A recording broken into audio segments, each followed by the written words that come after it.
कबीर परमात्मा के अपने आप उदाहरण देकर कहते हैं कि कबीरा वैद बुलाइया पकड़ के देखी बाँ, और वैद न वेद न जाने ही मेरा करक कलेजे माँ। कहते हैं डॉक्टर बुलाया, डॉक्टर ने नाड़ी देखी, बाँ पकड़ के, पहले ये थे थर्मामीटर हाथ से देखा करते हैं, और वैद कहता है इसका कोई बीमारी नहीं और रोज सूखते आवे। कहते हैं कबीरा वैद बुलाइया पकड़ के देखी बाँ, और वैद न वेद न जाने ही मेरा करक कलेजे माँ।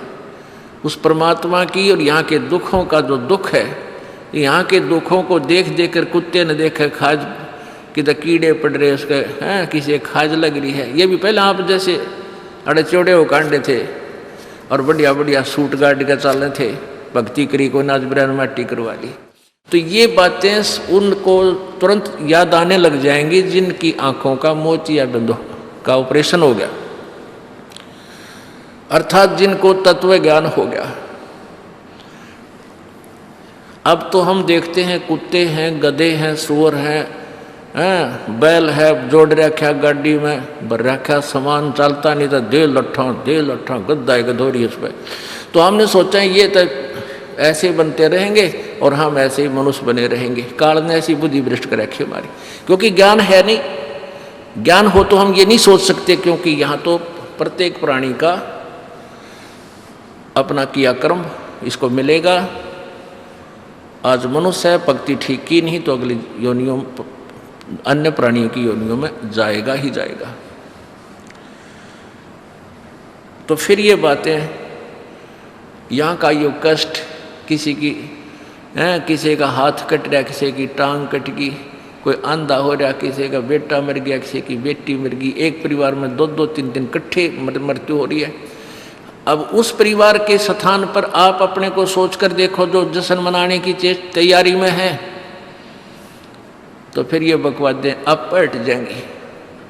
90% जो हम वेस्ट करते हैं अपना समय इस पेट के लिए और इस संसारिक इन बकवादों को जोड़ने के लिए, ये 90% अपने आप शांत हो जाएगी। ना दहेज लेंगे ना देंगे।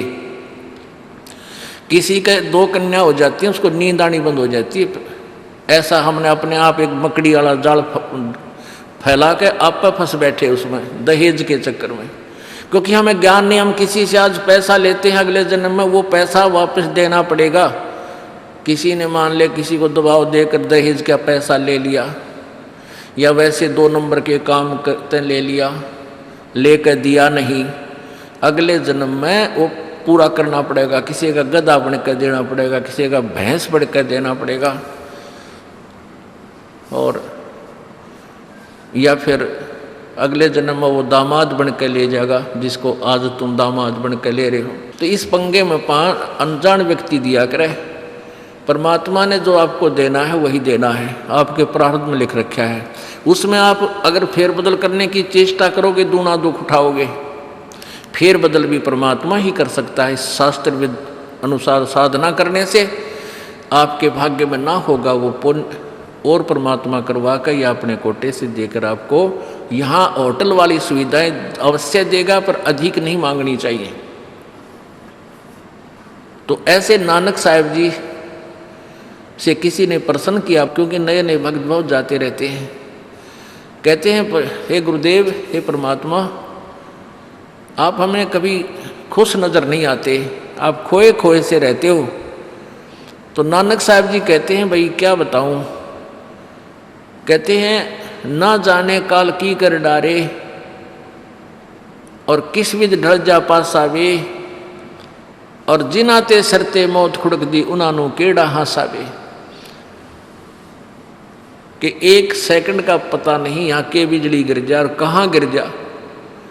जैसे सन 2000 की बात है, पूरा भारतवर्ष गणतंत्र दिवस 26 जनवरी मना रहा था। उधर से गुजरात के अंदर एक जबरदस्त भूकंप आ गया। लाखों व्यक्ति अपने ही मकानों के नीचे, जो 3-3, 4-4 मंजिल के सारा जीवन पीढ़ी 2 पीढ़ी लाग कर बनाकर उसमें जश्न मना रहे थे, उन्हीं के नीचे दबके और लाखों व्यक्ति मर गए। सुबह सुबह का समय, छुट्टी का दिन, और सारे घर में सेट थे। काल ने किसा दाव लगाया। तो यहाँ परमात्मा कहते तुम तो बालक हो, बालक कति डरते नहीं जरा से भी। डर जब हो जब आपको ज्ञान हो, और ज्ञान हो सत्संग से। सत्संग मान का समय नहीं कि तो और बकवाद हो रही हो, देख लो दुनिया इकट्ठी हो जा। और यहाँ कितने भक्त आ पाते हैं, जो आ पाते हो बहुत महान और पुण्य आत्मा है, उनके पिछले संस्कार इतने ज़बरदस्त हैं कि उनको प्रेरित करके लाते हो, परमात्मा की रजा होती है उनके ऊपर। तो क्या बताते हैं, न जाने काल की कर डारे, और किस विध ढल जा पासावे, और जिना ते सरते मौत खुड़क दी, उन्होंने केड़ा हासावे। अब फिर पूछते हैं क्या प्रभु आप सदा ऐसे ही रहते हो? प्रश्न किया किसी ने नानक जी से। नानक साहब ने कहा कि भाई मुझे भी खुशी होती है, लेकिन वो खुशी हम ऐसे प्रकट नहीं करते जैसे अनजान लोग करते हैं, नाचे कूदो या हा हा हा दांदरे कर दे। नहीं, अंदर ही होता रहता हमारे जो कुछ होता है। कहते हैं साध मिले साड़ी शादी होंदी, साध मिले साड़ा शादी होंदी, और विछड़ जा दिलगिरी वे, अखदे नानक सुनो जहाना मुश्किल हाल फकीरी वे। कि तुम भक्तजन जब आते हो मेरे पास सत्संग सुनने के लिए, और जो उपदेश ले चुके हैं, और फिर वो सारे के सारे रह रह कर मेरे पास आ रहे हैं, तो मुझे बहुत खुशी होती है। उस दिन हमारे विवाह होता है, शादी होती है, समागम होता है, चहल पहल होती है। और जब तुम चले जाते हो, विछड़ जाए दिलगिरी वे, तुम चले जाते हो जब मुझे दुख होता है। क्यों होता है कि तुम काल के उसमें पहुँच चले जाते हो, क्योंकि भक्त कम होते हैं और काल प्रेरित व्यक्ति ज़्यादा होते हैं। मुझे ये डर लगा रहता है कि कहीं ये भोली आत्मा उन काल के दूतों का ना फंस जा, और उनकी बातों में आके भक्ति ना छोड़ दे, इनकी दुर्गति ना हो जा। जब तुम ठीक ठाक वापस आ जाते हो सभी, तो मेरी आत्मा खुश होती है। उस दिन मेरी खुशी का कोई ठिकाना नहीं होता, लेकिन वो होती है अंदर ही अंदर, लोग दिखावा नहीं होता। साध मिले साड़ शादी होंदी, और विछड़ जा दिलगिरी वे, अखदे नानक सुनो जहाना मुश्किल हाल फकीरी वे। भाई कहते हैं भक्ति करना बहुत मुश्किल है। मुश्किल इन काल के दूता ने बना दी, जनता ज्ञानहीन कर दी। जो भक्ति नहीं करते वो तो सीधे काल के जाल में हैं ही। जो भक्ति करने की चेष्टा करते हैं तो किसी का तो पति लाठी ठाए पाओगा, उसके पति ने कोई और इंजेक्शन ला जाएगा। यो क्यों होया भाई, हम भी तो नाम ले रहे हैं, हम वहाँ जाते हैं, हम तो 6 महीने साल में कभी कभी जाते हैं, और आप कहते हैं 10वें दिन भाग लेते हैं। तो भगत ने नाम ना ले रखा तो वो परेशानी पैदा करेगा ही करेगा। किसी की पत्नी ने नाम नहीं ले रखा, भगत ने ले रखा है, तो वह सींग पिनाए पावेगी। किसी के कहने सुनते हैं, जानते क्या सुनी घर में होगी। काल न तक करवाना है कि किसी प्रकार ये वहाँ जाना छोड़ दें, तेरे जाल में फंसे रहें, इसका तो पूरा प्रयत्न रहेगा। लेकिन पुण्यात्मा यु ज्ञान रूपी ढाल आपको इसलिए दी जाती है कि अपना बचाव करो, और भक्ति मत छोड़ना चाहे कुछ भी हो। आप पुण्यात्माओं अपने घर के काम में, ठीक है, पति पत्नी बच्चे सब कोई कार्य करना है तो सब मिलकर सलाह बनाकर कर लें, बहुत अच्छा होता है। उसमें कोई हानि लाभ भी हो जाती है तो विशेष दुख नहीं होता। उसमें अवश्य राय एक दूसरे की लेकर काम कर लेना चाहिए। और जब आता आत्म कल्याण का समय, उसमें किसी की राय की आवश्यकता नहीं। मान लीजिए आपने नाम लेना है और आपका पति नाट्य है, तो नाट्य जागा। ये अपने जीवन का सौदा तुमने खुद सोचना होगा, इसमें किसी की राय की आवश्यकता नहीं। आपने नाम लेना, आपकी पत्नी मना करती है तो करन दे, इसमें किसी की सलाह लेने की जरूरत नहीं है, चाहे कोई राजी रहे चाहे नाराज रहे।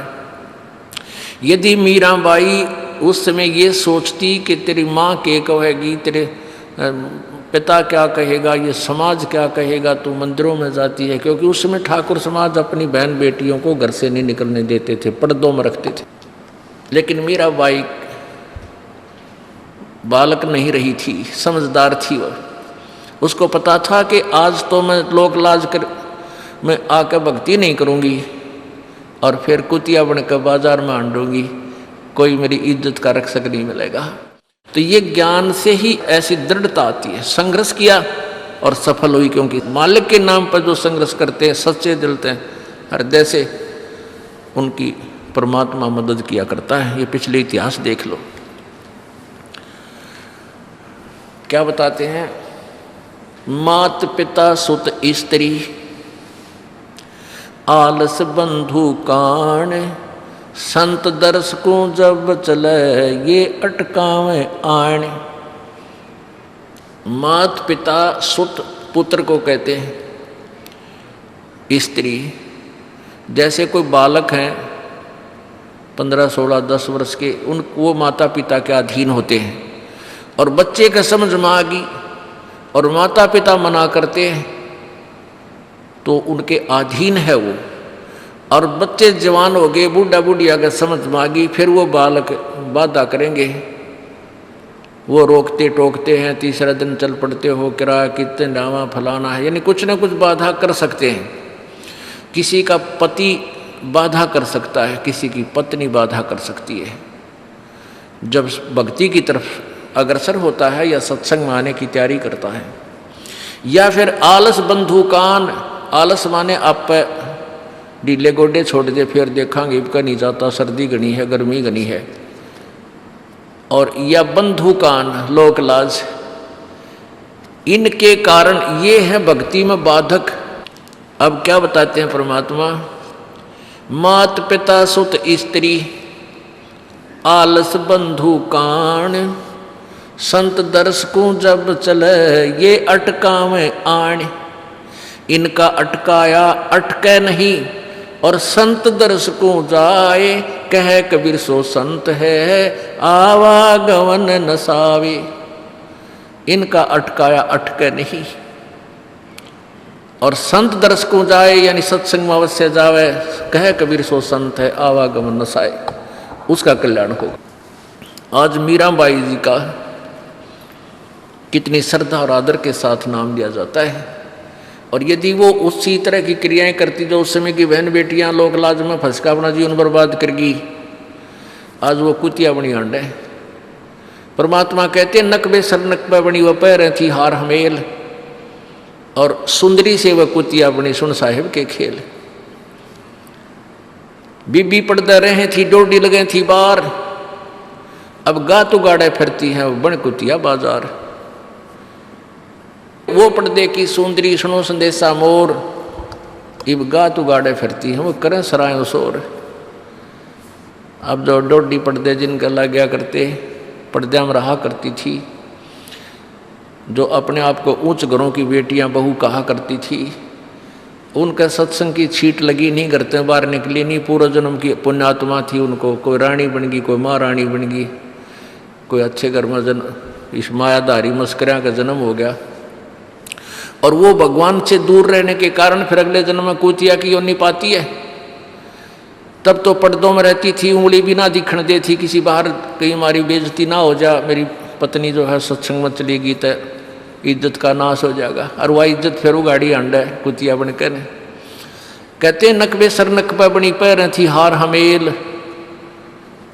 1-1 लाख के गहने पहरा करती, आज वो सुंदरी से कुतिया बनी देख साहिब के खेल। तो पुण्यात्मा ये इन बातों से डर लगना चाहिए। इन बातों से डर लगने लगेगा, मालिक में रुचि बनेगी और भजन करने को दिल करेगा। और ये लोग दिखावा जो ड्रामा है, नाचा कूदी, ये बकवाद मन में आवे को नहीं, ये कहने की आवश्यकता नहीं पड़ा। दास ने कैसा मत करियो, हाँ कहना तो पड़ता है एक बार बालक को, कुछ दिनों के बाद फिर आपकी रुचि ना बढ़े। इतना तो इस दास को विश्वास हो गया है कि परमात्मा के बच्चे भगवान को पहचानने लग गए, क्योंकि अब शिक्षित समाज है। आपको नाम दिया जाता है, नाम देने से पहले सब नियमों से परिचित कराया जाता है। और हमने ये पुस्तक बनाई है भक्ति सौदागर को संदेश, इसके प्रथम अध्याय में ही हमने नियमों का पूरा विस्तार से विवरण दिया है कि कोई भी पुण्यात्मा इस आश्रम की तरफ आएगा तो पहले तैयार होकर आवे। पहले क्या होता था कि भक्तजन समझाते थे नाम ले लो तुम्हारा कल्याण हो जाएगा, बड़े सुख होते हैं, यहाँ आ जाते थे उपदेश लेने। और यहाँ आकर के हम फिर उनको लिस्ट दिखाते थे, ये नियम निभाने हैं, तो भाग जाते थे कि नहीं हमारा भी ये नियम नहीं नंबर, क्योंकि वो उल्टे रंग में रंगे हुए वो सारे। तो अब उनको पहले ये लिख कर दे दिए कि तुम तैयार होकर आ जाना, तुम्हारा मन मान्य तो आना, क्योंकि कल्याण होगा इस मर्यादा में रहने से। तो अब ये दास देख रहा है कि अब कितना डर लगता है बहन बेटी भाइयों को, बच्चों को। अब वो कहीं, क्योंकि समाज हमारा जो है सारा का सारा समाज काल प्रेरित है, उन्हीं क्रियाओं को कर रहा है जो ना करने वाली होती हैं। और हमारा भक्त एक घर में एक व्यक्ति ने नाम ले लिया और 5-6 व्यक्ति वो सारे शास्त्र विरुद्ध साधक हैं, तो उनके साथ संघर्ष बनता है बेचारे का जा करके। फिर भी वो इतना दृढ़ है, डरता है, आकर पूछता है जी मेरे पे ऐसी गलती होगी, मेरा नाम तो खंडनी हो गया, आगे से नहीं करूँगा। तो कहने का भाव ये है कि पहचानने लग गए तुम परमात्मा को और संघर्ष करना सीख गए, आप सफल होगे, देख लेना एक दिन। ये नाखून पालिश लगाते हैं, ओठों पर इसी बूंदी शक्ल बना लेते हैं, लाल वो लगा कर लिपस्टिक, इतना बेहुदी शक्ल बन जाती है। कहते हैं अब ऐसी मर्यादा बन गई, बहन बेटियां कहते हैं कि हम ऑफिस में जाते हैं तो ये लिपस्टिक वगैरह नहीं लगाते, नेल पेंट नहीं लगाते, तो क्या कहते हैं उस दूसरे कि तुम्हारे घर में कोई मर गया क्या? अरे थारा गजब भैया, ये बकवाद करने तो सारे जी जाओगे तुम, अकल खत्म होगी। यानी एक मर्यादा बन गई, जो ऐसे उल्टे काम ना करे उसने हे समझन लागे। निरंजन धन तेरा दरबार जहाँ तनिक नहीं न्याय विचार, सारे उल्टे काम में राजी रहे। लेकिन हमारी बेटियां अब संघर्ष करती हैं कि हाँ उनको ज्ञान हो गया, वो तो बालक हैं, कुछ भी कह सकती हैं। तो अब हम सबको बताते हैं ये ऐसा नहीं करना, क्योंकि पहले हमारा ज्ञान गाँव में ज़्यादा चला था। इस दास ने गाँव में जाकर प्रचार किया, तो वहाँ तो ये था को ना लिपस्टिक का फंड था, ना कोई नाखून पालिश लाया करती, मेहंदी मुंदी ला लेती, तो यार वो भी मना कर दिया हमने, समझा दिया कि इसका कोई फ़ायदा नहीं है, अपना भक्ति करो। तो वो तो सब एक साधारण सी बात ही छोड़ छाड़ दी। अब शहरों में फैल गया परमात्मा का जो ज्ञान है। अब शहरों से जो बेटियां आती हैं वो सारे तो नाखुना निशी बुरे हाल तो सनाए पाओगी। और इधर बिहार में तो और बेगन हो रहा कति बुढ़ी बालक सारे लाल ये नाखुना न कति नो कुसूती तरह पेंट करके लाऊंगी नो चमकान दे। अब इनको समझाना पड़ता है कि ये नहीं करोगे तो मान जाते हैं कि नहीं आगे नहीं करेंगे हम, क्योंकि इनकी आवश्यकता भी क्या है। भगवान ने तो कितने सुंदर नाखून पहले बना के दे रखे, इन पर क्या फायदा और बकवाद करने की। तो मालिक ने जो अंग दे रखे हैं वो बहुत अच्छे बना के दे रखे हैं, इसमें हमको फेरबदल करें, ये हमारी वो लोग दिखावा मेकअप है, इसकी हमें आवश्यकता नहीं। अब तो हम आपको बता रहे हैं, समझा रहे हैं पहली बार, फिर आप पे सियाने हो जाओगे, आपकी अब पर रुचि ना करे। जैसे नानक साहब कहते हैं, ना जाने काल की कर डारे किस विध डल जा पासा वे, जिना के सरते मौत खड़क दी उनानू के डांसा वे। अब प्रसंग था कि साध मिले साड़ी शादी होंगी और विछड़ दिया दिलगिरी वे, अख दे नानक सुनो जहाना ये मुश्किल हाल फकीरी वे। तो नानक साहब क्या बताते थे कि तुम जाते हो यहाँ से सत्संग सुनकर और वहाँ आप ऐसे समाज में जाते हो जो सब काल प्रेरित होकर के वो साधनाएं, वो क्रियाएं, वो ड्रामाबाजी करता है, जिससे मुझे डर लगा रहता है कि कहीं आपकी क्रियाएं भंग ना हो जाएं और आप काल के मुंह में चले जाओ। जब तुम वापस आ जाते हो तो मुझे बहुत खुशी होती है कि परमात्मा के बच्चे काल के जाल से बचे हुए, तो उस दिन खुश होता हूँ मैं। और तुम चले जाते हो तो मेरी एक तो वो ज्ञान कि यहाँ काल का लोक है, ना जाने कब जाना पड़ जावे, इस कारण से डर से अपनी भक्ति करता रहता हूँ। और एक तुम्हारी भी चिंता खाती रहती है कि कहीं काल के जाल में ये बालक फिर ना फंस जाएं।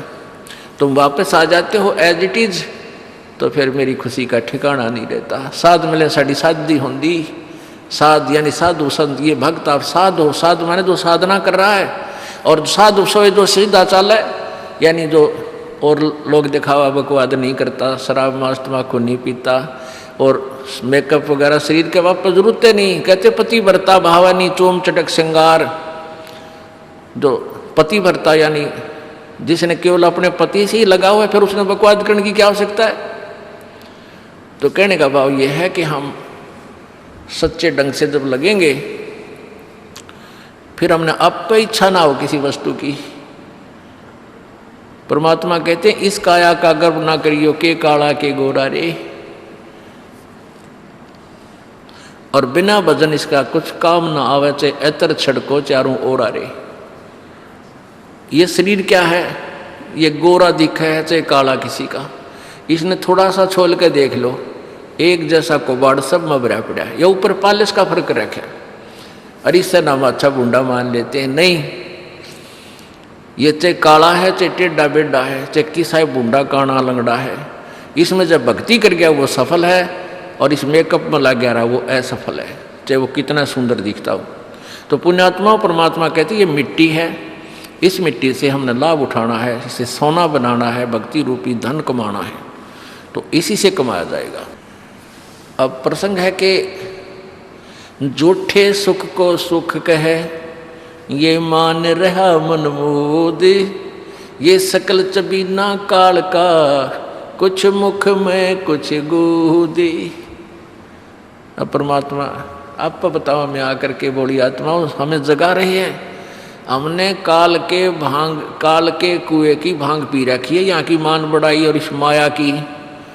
कबीर परमात्मा कहते हैं, कबीर ये माया अटपटी या त्रिगुणमयी माया, ब्रह्मा विष्णु महेश के द्वारा जो हमारे अंदर प्रेरणा कर रखी है, त्रिगुणमयी माया के विषय बता रहे हैं। कबीर ये माया अटपटी, सब घट आण अड़ी, किस किस को समझाऊं, ये तो कुएं भांग पड़ी। अब किस किस ने समझावे, सब एक तरह की भांग पी के, एक जैसे विचार, एक जैसे बोल, एक जैसा ज्ञान इन्होंने ग्रहण किया हुआ है, और ये दास सच्चा ज्ञान सुनाता है, इसका विरोध करते हैं, इसको जल्दी समझ नहीं पाते, क्योंकि इनको इस माया रूपी और अज्ञान रूपी भांग का नशा हो रहा है। तो परमात्मा कहते हैं, कबीर ये माया अटपटी, सब घट आण अड़ी, और किस किस न समझाऊं, या तो कुएं भांग पड़ी। यानी सब ने एक जैसा ही ज्ञान ग्रहण कर रखा है, सबके एक जैसे विचार हैं। अब झूठा सुख कौन सा है?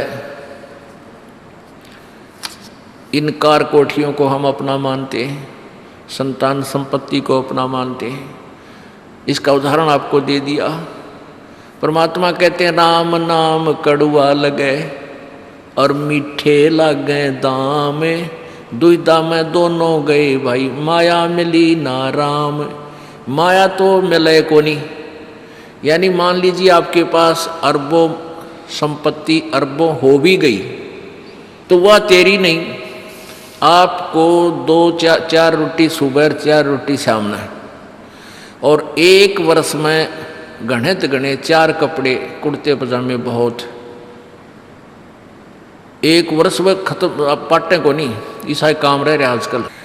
और 2 जोड़ी चप्पल जूते, और 1 खाट का स्थान, 1 चारपाई आ जा, गणित गणित 2 आ जा, जितने एक परिवार एक व्यक्ति को 1 चारपाई। कहने का भाव यह कि ऐसा सीमित सा मकान, इतने की आवश्यकता आपको है, और बाकी पैसा आपके पास उसने के सिर में मारोगे, क्या करोगे उसका? अब या तो कि तो बकवादा में लावेगा, कि तो शराब पीवेगा, कि तो और कोठी खरीद कर गिर देगा, उस पर कोई कब्जा कर लेगा, फिर लट्ठम लट्ठा मुकदमे होंगे, या कोई ले लेगा रिश्तेदार, या कोई मित्र बन कर फिर देखो ना, फिर खेचा तानी रात ने नींद आओ ना, वह रखेगी बेगन में पात्रे, वो माया तने जीर्ण नहीं दे। और माया तो परमात्मा कहते हैं इस जीव की सबसे बड़ी शत्रु है, जो भगवान से दूर करे।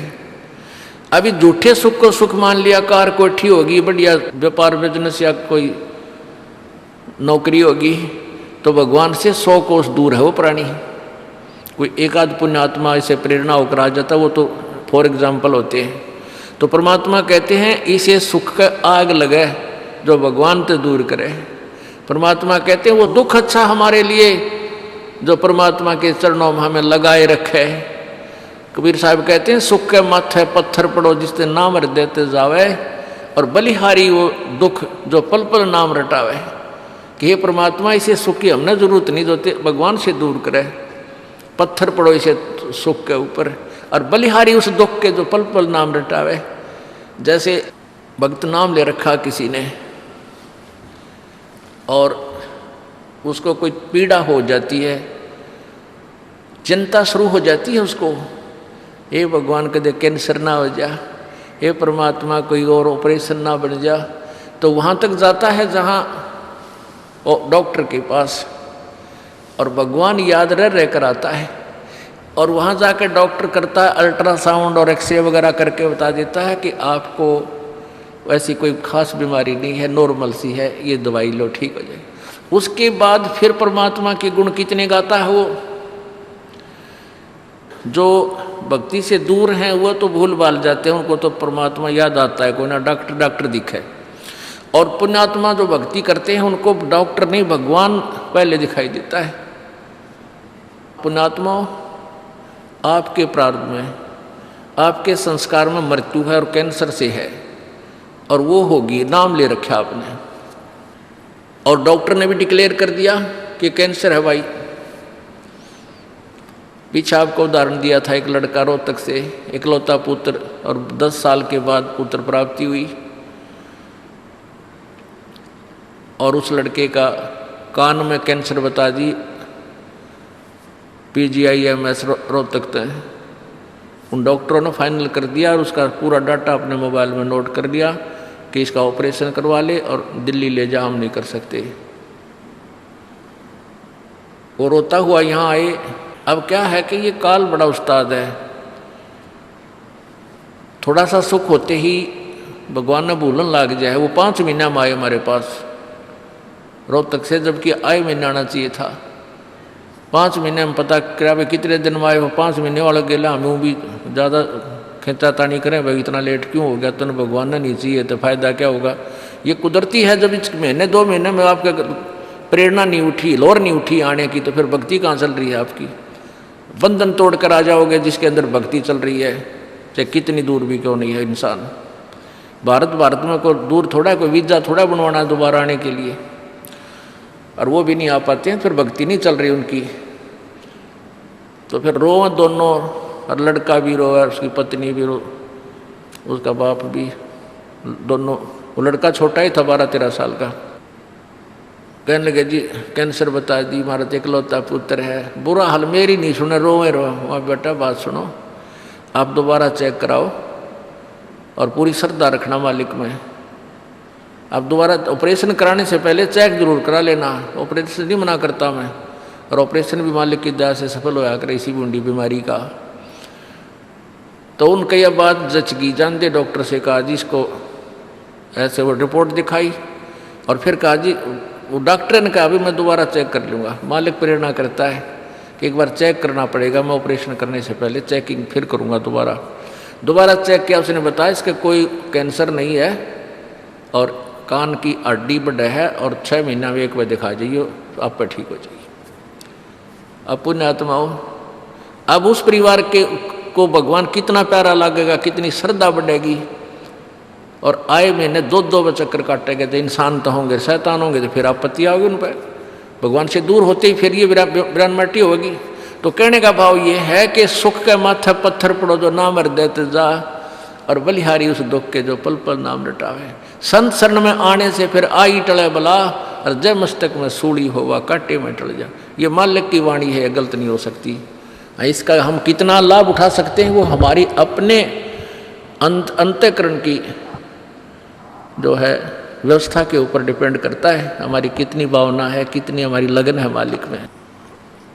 अब कुछ भक्त ऐसे भी आते हैं जी, हमें लाभ ना होया, पाठ भी करा लिया, जोत भी चढ़ा दी, और 3 बार आ लिया मैं, ईसा डिठोरा दिखाऊंगे, मेरा ऊपर जानो बहुत बड़ा, मुझे ही ज़्यादा आवश्यकता है, इसने कति नहीं। वो बेचारे बालक हैं, 1ली 2री कक्षा के, वो कुछ भी बोल सकते हैं, उनको ज्ञान ही नहीं। और ऐसे लाखों लोग हैं जिनको निरे सुख हो लिए। तो परमात्मा तो वही है, एक ही ट्रांसफार्मर में तो सबको कनेक्शन दे रखा है, और जिसके पंखे कूलर चल रहे हैं वो भी उसी लाइन से जुड़े हैं, और जिनके नहीं चल रहे हैं वो भी उसी लाइन से जुड़े हैं। तो उनका कोई कनेक्शन डिफेक्टिव है, उसको फिर चेक कराएं, लाइट पावर वही है। कहते हैं सतगुरु के दरबार में कमी काहे की ना, अंसा मौज नहीं पावता तेरी चूक चाकरी में। कि इस परमात्मा के दरबार में किसी चीज़ की कमी नहीं। और परमात्मा आप बताते हैं कि यदि तुझे लाभ नहीं मिल रहा तेरी चूक चाकरी में, आपके अंदर कोई श्रद्धा में कमी है, आपकी भावना में कमी है, या आपका कनेक्शन लूज है, आपका कनेक्शन कट ऑफ हो गया, वह पावर आ नहीं रही। इस परमात्मा कबीर जी के शब्दकोश में असंभव शब्द नहीं है। इस कबीर परमेश्वर की डिक्शनरी में इम्पॉसिबल वर्ड नहीं है, ये वो भगवान है। अगर आप ये वीडियो YouTube पर देख रहे हैं तो हमारे चैनल को सब्सक्राइब करें और बेल आइकन को दबाना ना भूलें। अगर आप Facebook पर ये वीडियो देख रहे हैं तो हमारे पेज को लाइक करें।